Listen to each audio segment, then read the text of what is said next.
పరం శాంతి. మహావతార్ బాబాజీ సూక్ష్మావతరంలో దీర్ఘకాలంగా చాలా మంచి కార్యం చేస్తున్నారు.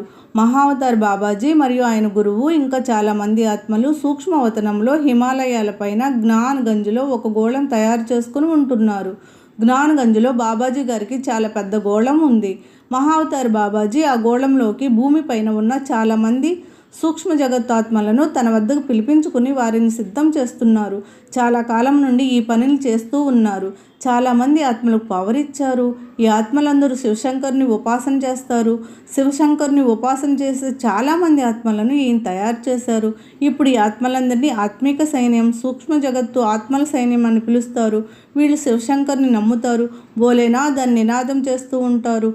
ఈ ఆత్మలు సూక్ష్మ జగత్తు నుండి క్రిందికి దిగి వస్తున్నారు. భారతదేశాన్ని రక్షించడానికి జ్ఞానగంజ్లో కేవలం ఈ ఒక్క గోళం మాత్రమే కాదు, హిమాలయాలు మొత్తం గోళాలతో నిండిపోయి ఉంటుంది.